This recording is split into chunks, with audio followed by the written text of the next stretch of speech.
Vous faites bien de suivre la télévision rwandaise. Bienvenue à cette grande édition dominicale avec à la présentation moi-même Jean Damascène Manichimé. C'est l'édition que vous suivez à 9 jours du recensement général de la population et de l'habitat au Rwanda. Le 5e recensement de l'histoire du Rwanda et la population est invitée à participer pleinement pour le succès de ce recensement en accueillant bien les agents recenseurs et en répondant aux questions qui leur seront posées au cours de cette activité. Et sans transition, nous passons au développement de ce journal avec le rapport du magazine appelé CEO World 2021 qui a classé le Rwanda comme le 2e pays le plus entreprenant d'Afrique, derrière l'Afrique du Sud et devant le Maroc, selon toujours ce rapport.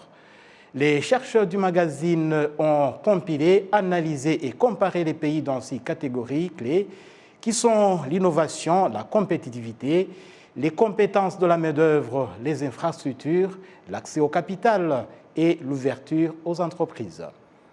Les entrepreneurs opérant au Rwanda se déclarent d'accord avec ce classement, précisant que les résultats de cette recherche sont conformes à ce qu'ils expérimentent déjà eux-mêmes sur terrain. Au niveau mondial, le Rwanda s'est classé 50e sur un total de 190 pays évalués. Le gouvernement du Rwanda a procédé ce dimanche à l'actualisation des prix des produits dérivés du pétrole, comme cela se fait tous les 2 mois. Le prix du mazout à la pompe est de 1600 francs rwandais et celui de l'essence est de 1609 francs rwandais. La subvention du gouvernement dans ce commerce est d'environ 10 milliards de francs rwandais. La suite de ce journal, à l'approche de la saison culturelle à 2023, le gouvernement du Rwanda exhorte les agriculteurs à mettre tout en œuvre pour avoir du fumier, même s'ils ne disposent pas de bétail. Kassim Youssouf. Nionambaza Théodore pratique l'agriculture dans le secteur de Karenge, en district de Rwamagana. Son compost semble déjà prêt pour l'utilisation et bien qu'il ne dispose pas de bétail, il dit que cela ne l'empêche pas de trouver du fumier. Il indique toutefois que compte tenu de la superficie étendue sur laquelle il cultive des légumes et des fruits, il lui faut acheter du fumier pour que la production soit meilleure. Sur 10 maisons, environ 3 ou 4 sont celles qui ont des vaches. Le fumier que j'ai provient de 4 chèvres seulement, mais il pourrait remplir 2 camionnettes.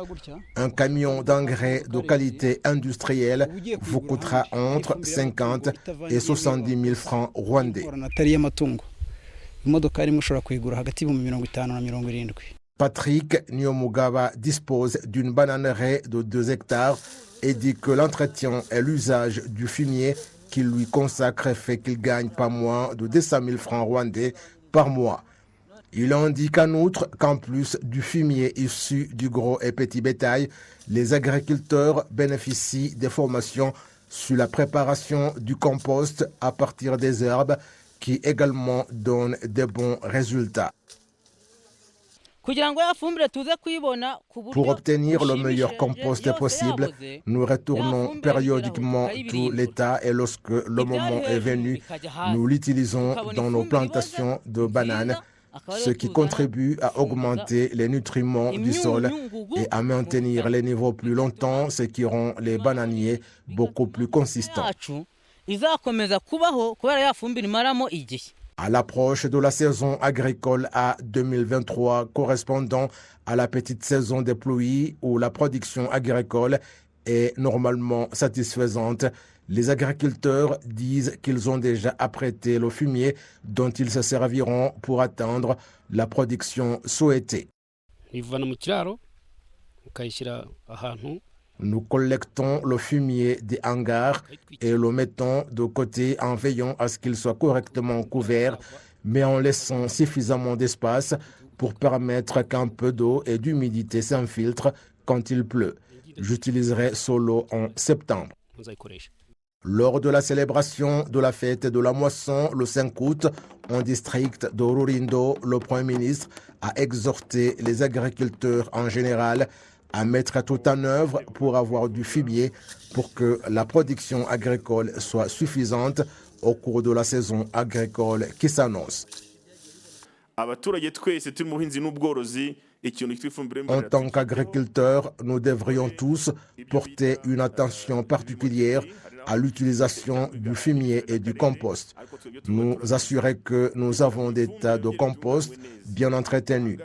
Je demande à chaque agronome au niveau du secteur, aux agents agricoles de district et aux maires adjoints en charge du développement économique de veiller à ce que cela soit fait afin que chaque foyer ait son propre compost.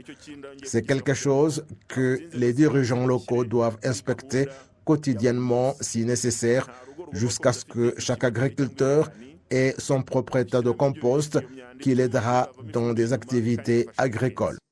Le Premier ministre a en outre rassuré les agriculteurs que le gouvernement du Rwanda va toujours appuyer l'agriculture, surtout qu'il apporte du soutien à différents programmes, notamment pour que le prix d'intrants agricoles cesse d'augmenter. 13 jours après l'ouverture de la foire internationale de Kigali édition 2022, ceux qui visitent cette exposition se félicitent de la multiplicité des produits exposés et l'augmentation des exposants étrangers par rapport aux éditions précédentes. Ils se réjouissent également d'avoir pu participer au moment où la pandémie de Covid-19 a baissé d'intensité. Pour les exposants, une telle exposition est un moment privilégié de faire connaître le produit, surtout que l'effectif des visiteurs augmente considérablement, en particulier pendant le week-end. Je m'appelle Marcelin, je viens de Africa Healthcare Supplies. On a le produit de hand sanitizer dans notre collection ici, mais on est très impressionné par l'accueil du expo après Covid. C'est très intéressant, mais on essaie d'expliquer aux gens qu'on a toujours besoin de se laver les mains, on a toujours besoin de se faire vacciner contre le Covid. Voilà pourquoi on a amené ce produit ici à Expo 2022. La suite de ce journal, le gouvernement du Rwanda a su qu'il est prévu la construction d'au moins une école d'enseignement technique et professionnel dans chaque secteur du pays, cela pour accélérer le développement du Rwanda. Les élèves d'écoles d'enseignement technique et professionnel disent être prêts à exploiter les connaissances qu'ils y acquièrent. Nous allons les exploiter à l'extérieur. Le temps que nous perdions sans rien faire sera exploité pour réaliser des bénéfices financiers, mais avant que ces métiers ne soient pas là, nous ne savions pas quoi faire. Les gens ne faisaient que jouer aux jeux de cartes et d'autres effectuaient des activités illicites. J'étudie la menuiserie, quoi qu'il en soit. À la fin de mes études ici, mon objectif est d'aller à l'université pour devenir un jour un grand ingénieur. Shimimana Jérôme est un jeune de 21 ans. Il habite dans le secteur de Rutunga, district de Gasabo, dans la ville de Kigali. Il indique que si leur secteur se construit une école d'enseignement technique et professionnel, beaucoup de jeunes pourraient en profiter. Ces écoles pourraient aider beaucoup de jeunes ici. Est-ce du plaisir que nous soyons debout ici? Ne serions-nous pas au travail? Nous sommes ici parce que nous n'avons pas autre chose à faire. Les parents disent également qu'ils souhaitent que ces écoles soient construites dans leur secteur parce qu'ils savent très bien que là où elles se trouvent, le développement est accéléré. L'inspection de l'éducation dans le secteur de Rutunga indique que ce secteur dispose d'une seule école secondaire d'enseignement général et que des jeunes qui souhaitent faire l'enseignement technique et professionnel ne savent quoi faire d'autre. usanga benshi badashoboye gukomeza mu mashuri y'inyigisho rusange cyangwa Beaucoup ne parviennent pas à poursuivre l'enseignement général ou n'en ont pas envie. Ils abandonnent l'école parce qu'ils n'ont pas d'alternative. Et puis, beaucoup de jeunes que nous avons n'ont rien à faire et les chances de se créer l'emploi sont minimes parce qu'ils n'ont pas étudié dans l'enseignement technique et professionnel. Ce qu'ils l'ont fait, c'est parce qu'ils sont partis ailleurs, d'autant plus que dans ce secteur, nous n'avons aucune école ici près et cela réduit les chances de création d'emplois. Le secteur de Rutunga est l'un des plus de 110 secteurs à travers le pays qui ne disposent pas d'écoles d'enseignement technique et professionnel. Le Premier ministre a récemment indiqué que l'objectif du gouvernement est de construire au moins une école d'enseignement technique et professionnel dans chaque secteur, tel que stipulé dans les stratégies nationales de transformation NST1. Le gouvernement va davantage augmenter les écoles primaires et secondaires, dont les écoles d'enseignement pédagogique et celles d'enseignement technique et professionnel, de façon que chaque secteur, comme nous nous en sommes engagés dans NST1, chaque secteur doit disposer d'au moins une école technique, mais l'objectif, comme vous le savez, dans NST1, il y a des secteurs qui auront plus d'une école technique, soit 2 ou 3, parce que l'objectif est que 60% des enfants au secondaire puissent faire l'enseignement technique et que 40% soient dans l'enseignement général. Le rapport 2019 du ministère de l'Éducation a révélé que 66% des élèves ayant fréquenté les écoles d'enseignement technique et professionnel terminent leurs études en ayant déjà de l'emploi. Le taux actuel des élèves inscrits dans l'enseignement technique et professionnel est de 31%, alors que l'objectif du gouvernement est d'atteindre 60% en 2024.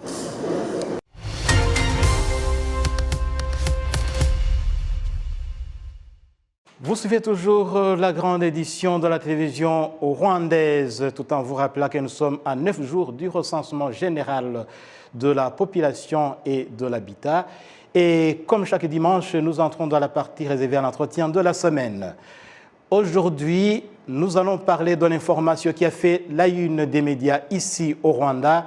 C'est la majoration des salaires des enseignants de l'école primaire et du secondaire. Et pour en parler, nous accueillons dans nos studios Madame Immaculée Nyiransengiyumva. Vous êtes enseignante depuis 42 ans.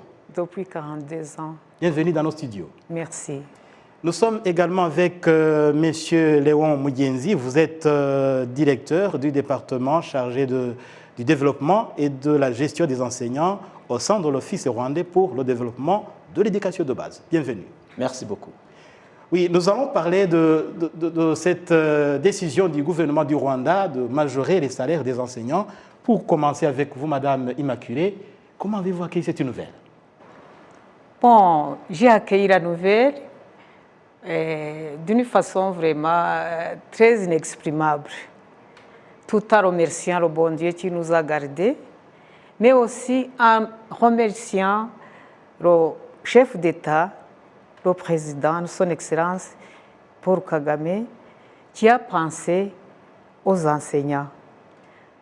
Nous avons remercié beaucoup l'idée qu'on a mis en application, et tout en remerciant aussi les autorités du gouvernement qui ont quand même collaboré pour donner une valeur à l'enseignant et aux enseignants. Oui.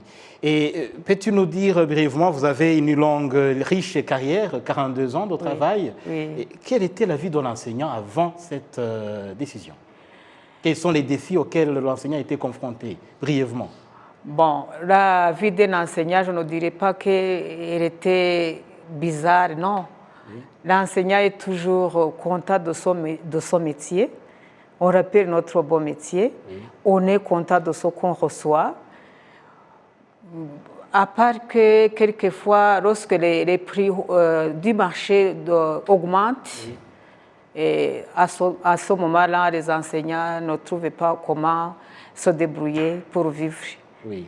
Alors, avec la hausse des prix, la hausse de tout, ménagement de la vie, l'enseignant ne peut pas dire qu'il a mal vécu. Non, on vivait jusqu'à présent, mais quand même, nous remercions de ce que le gouvernement a pensé nous améliorer notre vie quotidienne. Oui, et vous dites vrai, à vous regarder, pendant 42 ans, vous avez justement tenu et vous avez travaillé. Oui. Et est-ce que vous pensez qu'avec cette décision, la situation de l'enseignant va s'améliorer?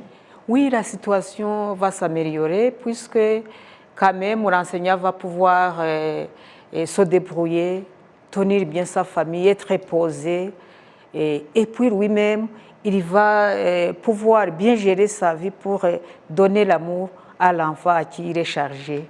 Oui. Donc l'amélioration de notre métier est sans doute va être sans doute être là en application. Il y aura des changements significatifs. Il y aura des changements significatifs. Oui, Monsieur Léon, vous qui êtes chargé de la gestion des enseignants, est-ce que cette situation, devant cette majoration, est-ce que ça pouvait entraîner quelques difficultés dans la gestion des enseignants?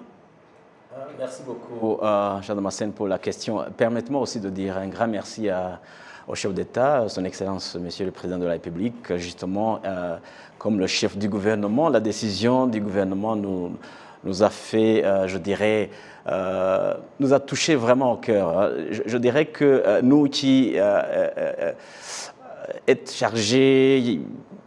sommes chargés de la gestion des enseignants, du développement, avant cette décision, ce n'était pas, je dirais, très facile, surtout avec les difficultés justement que les enseignants rencontrent dans la vie quotidienne. On se posait beaucoup de questions pour améliorer la vie justement de l'enseignant. Mais avec cette décision, pour nous, je dirais que ça nous a rendu la tâche facile. Et jusqu'à maintenant, je pense que, comme Maculé vient de le dire, l'enseignant donc vivait très bien dans la vie, dans la société. Mais penser à l'enseignant, à la majoration du salaire de l'enseignant, ça améliore encore une fois sa vie, mais aussi comment est-ce qu'il est vécu, il est vu dans la société. Alors, quand le Premier ministre, le docteur Edouard Ngirente, a fait cette annonce au Parlement rwandais en début de semaine, il a expliqué que parmi les motifs, les raisons de cette décision, il y a le souci d'améliorer la qualité de l'éducation. Ouais. Alors, vous qui êtes expert dans ce domaine de l'éducation, est-ce que pouvez-vous nous expliquer le lien qui existe entre le salaire, d'une part, et la qualité de l'enseignement de l'autre part? Oui, c'est bien. C'est vraiment, je dirais qu'il y a un lien très étroit entre la revue ou bien la majoration du salaire de l'enseignant et la qualité de l'éducation. Pourquoi? Parce que tout d'abord, il faut rappeler que majorer le salaire de l'enseignant, ça donne ce qu'on peut appeler la motivation pour l'enseignant. Quand un enseignant est motivé, et vous comprenez justement comment est-ce qu'il va mettre en pratique tout ce qu'il fait en classe, mais aussi en dehors de la classe, c'est-à-dire en préparant les leçons, ainsi de suite. Alors, lorsque un enseignant est bien payé, et vous savez très bien, dans la société, il y a beaucoup de choses dans la vie, dans la famille. Lorsqu'il arrive à gérer, ou bien arriver à gérer ce qu'il vit dans sa famille, avec ses enfants, tu comprends très bien que pour aussi préparer sa leçon, pour aller au marché, pourquoi pas, ça vraiment améliore la qualité de ce qu'il fait. Ce n'est pas seulement la qualité de l'éducation, mais la qualité de l'ensemble de sa vie, de la vie quotidienne. Donc il y a vraiment un lien étroit. Oui. Alors nous savons que justement dans l'éducation, dans l'apprentissage, le facteur motivation est très important. Alors si je reviens à vous, Madame Immaculée, est-ce que vous pensez qu'avec cette décision du gouvernement du Rwanda de majorer les salaires, est-ce qu'il y a quelque chose qui, un surplus, disons, du côté de la motivation au travail pour les enseignants? Oui, absolument oui. Donc, quand on est à l'aise, quand on réfléchit bien, on travaille bien. Nos enfants ont besoin de notre amour. Tu ne peux pas donner l'amour alors que tu n'es pas posé. Alors, on donne ce qu'on a. On donne ce qu'on a, oui. Et les enfants ont besoin de notre amour pour bien apprendre, pour leur donner tout, l'éducation, la morale, tout ça. Oui. Alors, avec l'augmentation du salaire, et d'ailleurs, j'ai parlé à mes collègues, ils sont très contents. Je pense qu'ils vont donner tout ce qu'ils ont. Oui. Et ils vont améliorer leur vie quotidienne, leur vie familiale pour une meilleure éducation du pays. Oui. Et cette décision du gouvernement concerne les enseignants du primaire, du secondaire, mais pour uniquement les écoles publiques. Et les enseignants, dans l'enseignement du Rwanda, nous savons qu'il y a, disons, en appui, je dirais, il y a les enseignants étrangers qui travaillent comme des volontaires, donc ils ne sont pas concernés par cette décision. Et vous qui suivez de très près les enseignants, leur gestion, ne pensez-vous pas que cette décision puisse affecter négativement ces volontaires? Au contraire, je pense que pour les volontaires, d'abord, comme vous venez de le dire, ce sont les volontaires qui viennent de différents pays. Oui. Ils sont traités de manière différente parce que vous savez très bien qu'ils ont un statut spécial. Oui. On ne peut pas les comparer justement avec nos enseignants des écoles publiques. À ce qui concerne les écoles privées, c'est vrai, la décision du gouvernement concerne uniquement les enseignants des écoles publiques. Il y a, je dirais même une raison, je ne mets pas beaucoup de raisons, c'est tout simplement parce que les enseignants des écoles privées étaient bien traités par rapport aux enseignants des écoles publiques. Oui. Et ça, vous savez très bien que les propriétaires de ces écoles privées ils font toujours des efforts pour majorer justement le salaire des enseignants pour qu'ils ne puissent pas quitter leurs écoles. Pour les maintenir. Pour les maintenir. Alors maintenant, si ils vont que justement les enseignants aussi des écoles publiques sont mieux payés, je pense qu'ils vont regarder comment est-ce que, toujours comment les maintenir, mais sans toutefois justement bousculer la situation dans leurs écoles. Oui. Et peut-être ça ne concerne pas directement la gestion des enseignants qui est votre responsabilité directe, mais je pense que j'imagine que vous travaillez avec le ministère de l'Éducation. De ce côté-là, il y a les soucis que les parents commencent à se faire déjà. Est-ce qu'il n'y aura pas une hausse exagérée des frais de Mineval pour pouvoir justement attraper les salaires des enseignants des écoles publiques? Qu'est-ce que vous allez faire avec le ministère de l'Éducation? Oui, c'est vrai. Après cette décision, il y a beaucoup de choses qui se disent actuellement. Mais je pense que ce n'est pas le moment pour les écoles privées aussi de demander aux parents d'augmenter le Minerva pour qu'ils puissent payer justement leurs enseignants. Je pense que le ministère de l'Éducation est là, et il est toujours là. C'est vrai que même si la décision concerne seulement les enseignants des écoles publiques, mais sachez très bien que aussi le ministère de l'Éducation a un œil très vigilant de ces écoles. Justement, ils ne peuvent pas faire de ce qu'ils veulent. On doit toujours être prêt pour mettre des garde-fous, pour ne pas vraiment exagérer, pour demander trop aux parents. Oui.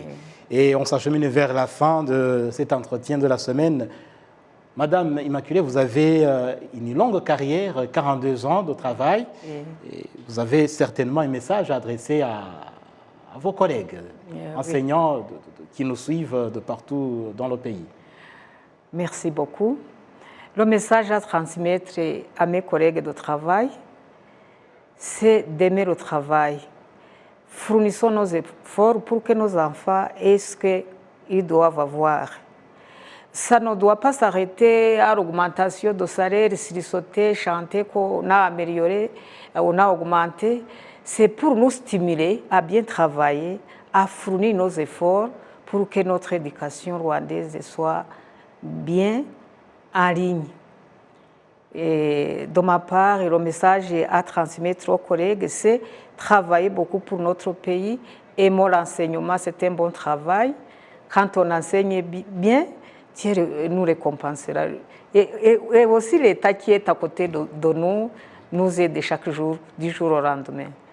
Aussi, message... Et permettez que j'aille sur votre vie personnelle. Qu'est-ce qui vous a aidé à tenir pendant 42 ans dans l'enseignement? Vous êtes en forme, vous êtes... Quel est le secret? Bon, mon secret à moi, primo, j'aime les enfants. Oui. J'ai un amour envers les enfants. Et puis, mon père avait enseigné durant 19 ans. Oui. Il m'a donné la recommandation d'être enseignante. Un bon héritage. Oui, un bon héritage d'être enseignante. Oui. Et j'ai trouvé ça bon comme héritage. Et, bon. Et puis, lorsqu'on enseigne avec volonté, avec toute force, Dieu aussi te récompense. J'ai enseigné mes propres enfants, ils ont bien étudié. Alors, j'ai enseigné les enfants du pays, ce sont les autorités ici dans le pays, même ailleurs. Alors, c'est ma fierté, oui. Oui. Et j'en viens à vous également, Léon, pour terminer. Quel est le message que vous adressez aux enseignants et surtout, qu'est-ce que vous allez faire pour les accompagner avec ces nouveaux changements, brièvement? Merci beaucoup. Tout d'abord, un message aux enseignants, c'est justement de continuer à travailler beaucoup, à fournir beaucoup d'efforts pour améliorer la qualité de l'éducation, mais aussi pour leur bien-être aussi, parce que ce n'est pas seulement pour améliorer la qualité de l'éducation, parce que vous savez très bien aussi que l'État aussi a injecté les fonds dans la coopérative Moalemo Sako, c'est-à-dire qu'ils auront aussi accès au crédit, et comme d'habitude. Alors, ce que je peux dire pour terminer, c'est vraiment pour dire un grand merci à tout ce que l'enseignant fait aujourd'hui. Et nous allons être tout près de lui ou d'elle, et tout en sachant qu'on fait ce qu'on appelle la formation continue. Donc, on va continuer à les former pour qu'ils puissent justement améliorer la qualité de l'éducation. Donc, ce n'est pas seulement le salaire qui a été majoré, mais aussi, on va aussi augmenter autre chose pour leur bien-être, pour améliorer la qualité de l'éducation. Merci. Merci, c'est bien dit. Léon Mugenzi, vous êtes directeur du département chargé de la gestion, du développement et de la gestion des enseignants au sein de l'Office rwandais pour le développement de l'éducation. Merci d'avoir répondu à notre invitation. Merci beaucoup.